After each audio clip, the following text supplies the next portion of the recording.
नमस्कार दोस्तों, स्वागत है आपका सोनू कुमार क्लासेज में। दोस्तों, आज के वीडियो में मैं आप लोगों को बताने वाला हूं बीपीएससी के द्वारा जो एक नई वैकेंसी आई है उसी के बारे में मैं आप लोगों को बताने वाला हूं दोस्तों। और ये वैकेंसी आई है खनिज विकास पदाधिकारी पद के लिए। ठीक है दोस्तों, खनिज विकास पदाधिकारी पद के लिए। दोस्तों, वीडियो को शुरू करने से पहले आप लोगों से एक बात कहना चाहूँगा कि अगर अभी तक आपने इस चैनल को सब्सक्राइब नहीं किया है तो इस चैनल को सब्सक्राइब जरूर कर ले ताकि इस चैनल से रिलेटेड इम्पोर्टेंट नोटिफिकेशन आप लोगों को मिलता रहे।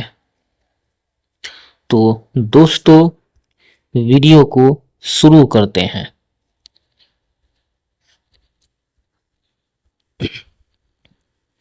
देखिए दोस्तों, तो बीपीएससी यानी कि बिहार लोक सेवा आयोग के द्वारा जो है वैकेंसी निकाली गई है और इस वैकेंसी के लिए विज्ञापन संख्या जो है 36/2025 है। ठीक है, 36/2025 के तहत ये वैकेंसी निकाली गई है। ठीक है, और जो पद का नाम है दोस्तों वो है खनिज विकास पदाधिकारी। ठीक है, खनिज विकास पदाधिकारी ये पद के लिए वैकेंसी निकाली गई और इसमें देखिए दोस्तों, विभाग कौन सा है तो खान एवं भूतत्व विभाग है। ठीक है दोस्तों, यानी खान एवं भूतत्व विभाग के द्वारा जो है यह वैकेंसी निकाली गई है। ठीक है दोस्तों, और कुल वैकेंसी की संख्या है दोस्तों 15। ठीक है, यानी 15 पद के लिए जो है दोस्तों वैकेंसी की संख्या 15 है, यानी कि 15 वैकेंसी के विरुद्ध जो है दोस्तों ये विज्ञापन जारी हुआ है। ठीक है दोस्तों, 15 वैकेंसी में दोस्तों ये कैटेगरी वाइज बांटा हुआ है। देखिए, जिसमें अनारक्षित वर्ग के लिए 8 सीट है दोस्तों, जिसमें 3 सीट महिला के लिए है आरक्षित। आर्थिक रूप से कमजोर वर्ग यानी कि ईडब्ल्यूएस के लिए दोस्तों 2 सीट है। ठीक है, और अनुसूचित जाति के लिए 1 सीट है।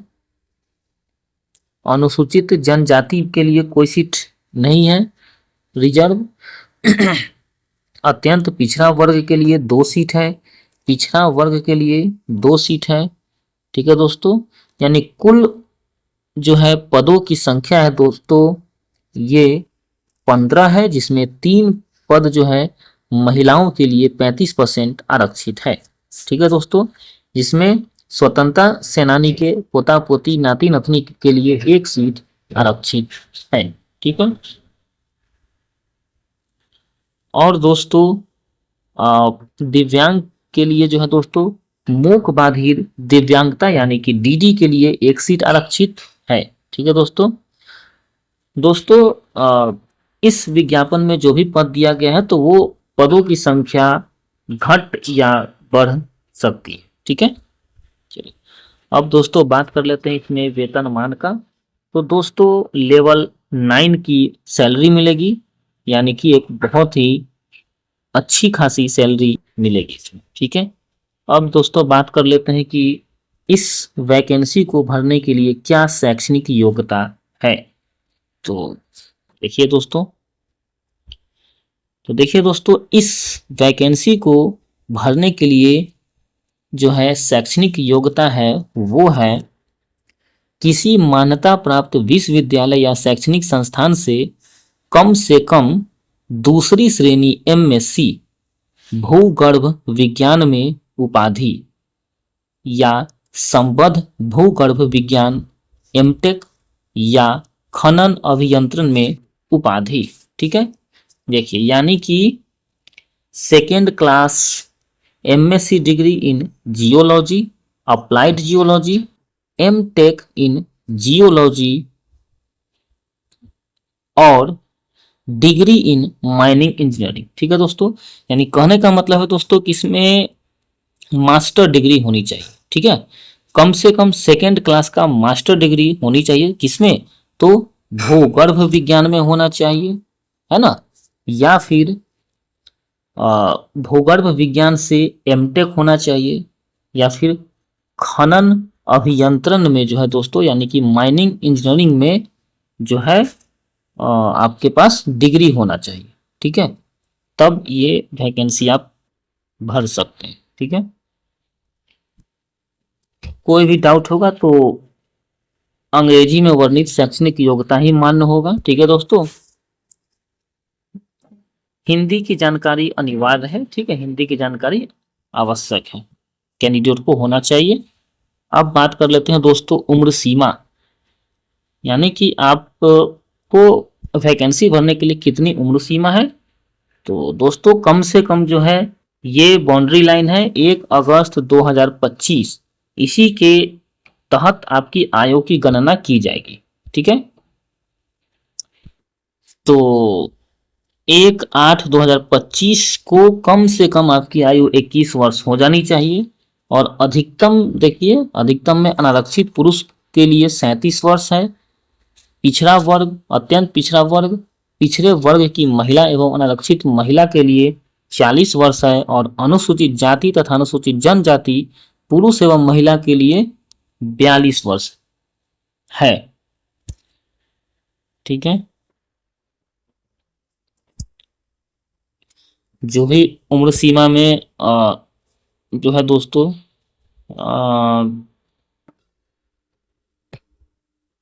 छूट चाहते हैं तो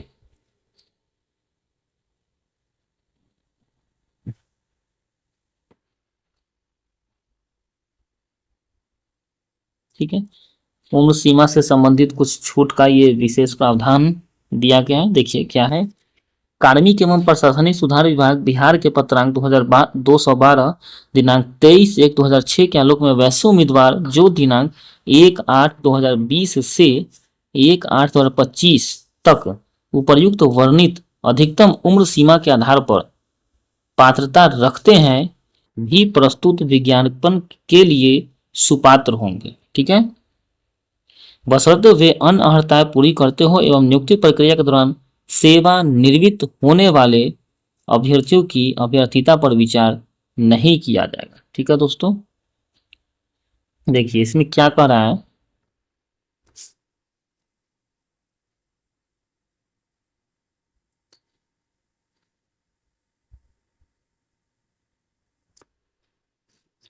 देखिए यानी वही बात है इसमें कहने का मतलब दोस्तों कि बिहार सरकार का जो लेटर जारी हुआ था, ठीक है, पत्रांक 212 और इतना तारीख को लेटर जारी हुआ था, तो उस लेटर के हिसाब से जो है 1/8/2020 से 1/8/2025 तक में जो है जो भी इस उम्र सीमा के अंतर्गत आते हैं तो वो भी इस फॉर्म को भर सकते हैं।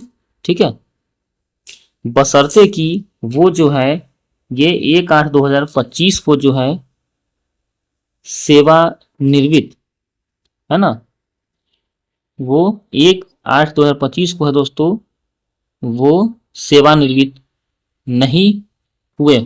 ठीक है, मतलब ये 1/8/2020 तो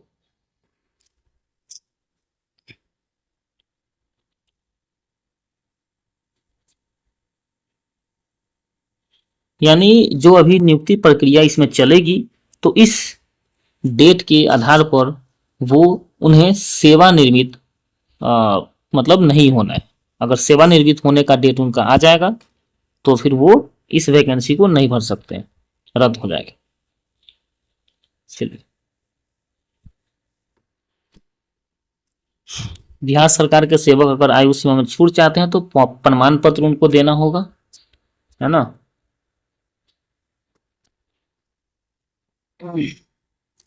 भूतपूर्व सैनिक को भी देना होगा प्रमाण पत्र। देखिए चयन प्रक्रिया दोस्तों इसमें क्या है, तो लिखित परीक्षा और साक्षात्कार के आधार पर इसमें उनका चयन होगा, ठीक है। लिखित परीक्षा एवं साक्षात्कार के आधार पर उनका चयन इसमें होगा, ठीक है दोस्तों। 2 स्टेप है और इसमें क्वालिफाइंग मार्क्स भी है दोस्तों, जो कि आपको देखिए सामान्य श्रेणी के लिए 40% कम से कम अंक उनको लाना है क्वालिफाई करने के लिए, तभी वो प्रतियोगिता में बने रहेंगे। पिछड़ा वर्ग के लिए 36.5% है, अत्यंत पिछड़ा वर्ग के लिए 34% है तथा अनुसूचित जाति, अनुसूचित जनजाति, महिला एवं दिव्यांग कोटि के उम्मीदवारों के लिए 32% न्यूनतम अर्हतांक प्राप्त करना अनिवार्य होगा, ठीक है दोस्तों।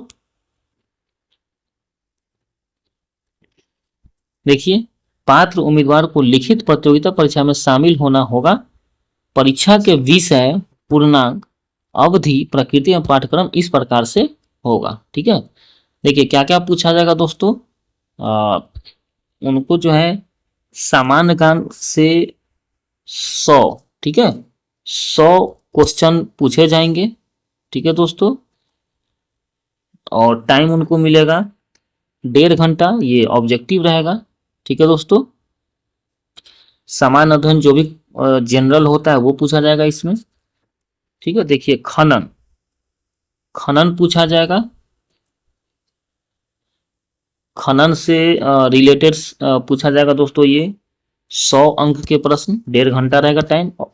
ये विषयनिष्ठ होगा दोस्तों, यानी कि सब्जेक्टिव, ठीक है, ये सब्जेक्टिव उनसे पूछा जाएगा ये, ठीक है दोस्तों। और इस सब्जेक्टिव में जो है ये सब उनका जो है सिलेबस, इनसे जो क्वेश्चन पूछा जाएगा आप लोग इसको डिटेल में पढ़ सकते हैं।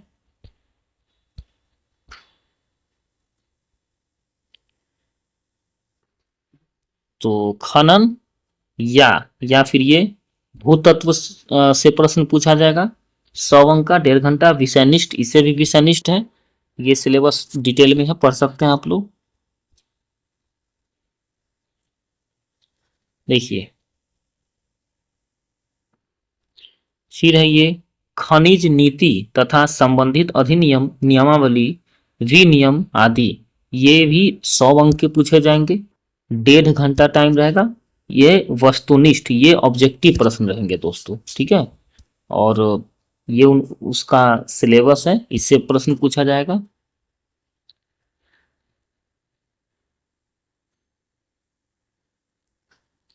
ठीक है, यानी इसमें है कि खनिज नीति तथा संबंधित अधिनियम, नियमावली, विनियम आदि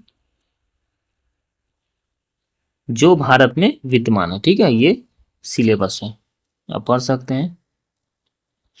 देखिए दोस्तों, सुयोग्य उम्मीदवार को खनन या भूतत्व विषय में से किसी एक विषय का ही चयन करना होगा, ठीक है। और दोस्तों इसमें इंटरव्यू जो होगा वो 50 अंक का इंटरव्यू होगा। देखिए साक्षात्कार यानी कि अंतर्वीक्षा के लिए रिक्तियों की 2 गुनी संख्या में उम्मीदवारों का चयन लिखित परीक्षा में प्राप्त अंकों के आधार पर किया जाएगा। यानी दोस्तों जितनी वैकेंसी है उसका 2 गुना कैंडिडेट को बुलाया जाएगा इंटरव्यू के लिए। अब देखिए बात कर लेते हैं इसमें मेरिट का, मेरिट कैसे बनेगा। देखिए तो लिखित परीक्षा में प्राप्तांक एवं साक्षात्कार में प्राप्त अंकों को जोड़कर मेधा सूची तैयार की जाएगी। 2 या 2 से अधिक उम्मीदवारों को बराबर अंक प्राप्त होने की स्थिति में मेधा सूची में उम्मीदवारों के उम्र के आधार पर वेटेज दिया जाएगा, अर्थात कम उम्र के उम्मीदवार की तुलना में अधिक उम्र के उम्मीदवार को मेधा सूची में ऊपर के स्थान पर रखा जाएगा, ठीक है दोस्तों। यानी इसमें जो लिखित परीक्षा होगा और जो इंटरव्यू होगा दोस्तों, उसी के अंक को जोड़ करके मेरिट लिस्ट फाइनल बनेगी। और अगर समान अंक आएंगे एक से ज़्यादा कैंडिडेट को, तो जिसका उम्र ज़्यादा होगा तो उसको प्राथमिकता दिया जाएगा अगर दोनों का उम्र समान है तो देवनागरी लिपि में देवनागरी लिपि में जिसका नाम पहले आएगा तो उसका जो है दोस्तों फिर उसको प्राथमिकता दिया जाएगा। जैसे किसी का नाम अगर अमोद है तो ये अ से शुरू हुआ, किसी का नाम अगर विनोद है तो ये व से शुरू हुआ, तो पहले अ आता है तो अ वाला को प्राथमिकता दिया जाएगा। ऐसा बीपीएससी के पिछले वैकेंसी में इस प्रकार का नियम दिया हुआ रहता है, तो उसी के आधार पर मैंने आपको बता दिया।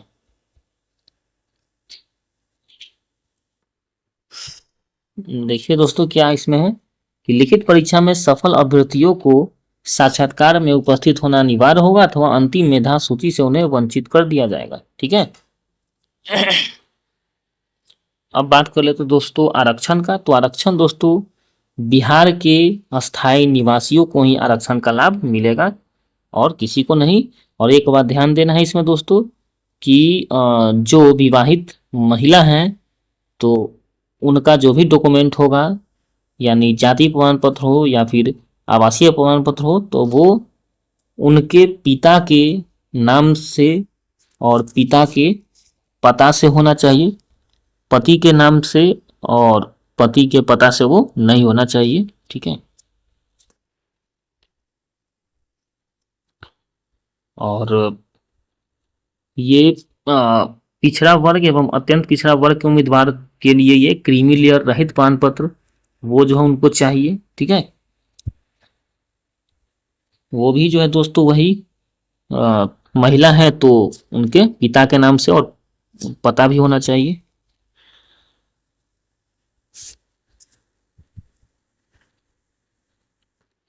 ये है कोड, अपना कोड दे लेंगे वो।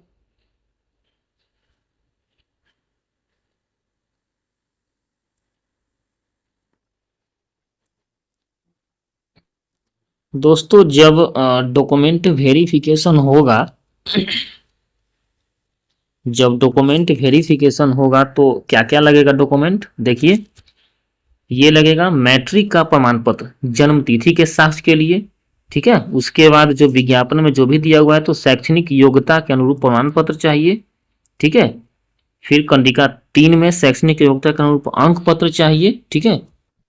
उसके बाद अभ्यर्थी जिस वर्ष सत्र में स्नातक स्नातकोत्तर उत्तीर्ण हुए हो उस वर्ष सत्र का बोर्ड विश्वविद्यालय द्वारा निर्धारित नियमावली के सीजीपीए एवं ग्रेड प्रतिशत अंकों में परिवर्तित करने का फॉर्मूला संकलन करना अनिवार्य होगा। ठीक है। ये सब चाहिए। उसके बाद जो अनुसूचित जाति और जनजाति के हैं तो उनको जाति प्रमाण पत्र, आवासीय प्रमाण पत्र ये सब चाहिए। जो पिछड़ा वर्ग अत्यंत पिछड़ा वर्ग के हैं तो उनको क्रीमी लेयर रहित प्रमाण पत्र चाहिए। जो आर्थिक रूप से कमजोर हैं तो उनको ईडब्ल्यूएस सर्टिफिकेट ये सब चाहिए। जो दिव्यांग है तो उनको दिव्यांग प्रमाण पत्र चाहिए। अगर दिव्यांगता अस्थायी है तो वो करेंट चाहिए, मतलब अप टू डेट चाहिए वो।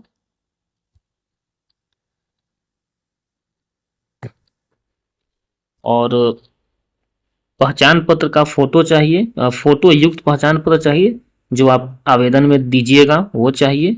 हाल का खींचा हुआ 4 पासपोर्ट साइज का फोटो। और जो भी दोस्तों आप ऑनलाइन फॉर्म अप्लाई करिएगा तो उस फॉर्म का हार्ड कॉपी का प्रिंट आउट वहां पे आपको ले जाना अनिवार्य है। तो अब बात कर लेते हैं दोस्तों परीक्षा शुल्क का। तो देखिए सामान्य अभ्यर्थियों के लिए 750 रुपये लगेंगे। केवल बिहार राज्य के अनुसूचित जाति अनुसूचित जनजाति के लिए 200 रुपये लगेंगे। बिहार राज्य की अस्थायी निवासी सभी आरक्षित अनारक्षित महिला वर्ग के लिए 200 रुपये लगेंगे। दिव्यांग अभ्यर्थियों 40% या उससे अधिक के लिए 200 रुपये लगेंगे। अन्य सभी उम्मीदवारों के लिए 750 रुपये लगेंगे। अब बात कर लेते हैं दोस्तों फॉर्म भरने का आखिरी तिथि क्या है। देखिए तो ऑनलाइन आवेदन प्रारंभ करने की तिथि है दोस्तों 23/5/2025। ठीक है। ऑनलाइन आवेदन प्रारंभ करने की तिथि है 23/5/2025 और ऑनलाइन आवेदन भरने की अंतिम तिथि है दोस्तों 16/6/2025। ठीक है। ऑनलाइन आवेदन भरने की अंतिम तिथि है 16/6/2025। ठीक है।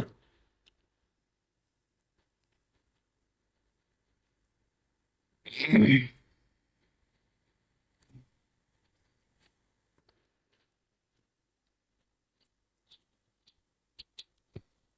दोस्तों, इस तरह से आज के वीडियो में मैंने आप लोगों को बताया बीपीएससी के द्वारा जो एक नई वैकेंसी आई है और वह पद है खनिज विकास पदाधिकारी। ठीक है, खनिज विकास पदाधिकारी। तो उस पद के लिए जो वैकेंसी आई है तो उसके बारे में मैंने आप लोगों को बताया। तो दोस्तों, मिलते हैं फिर अगले वीडियो में। तब तक के लिए जय हिंद, जय भारत।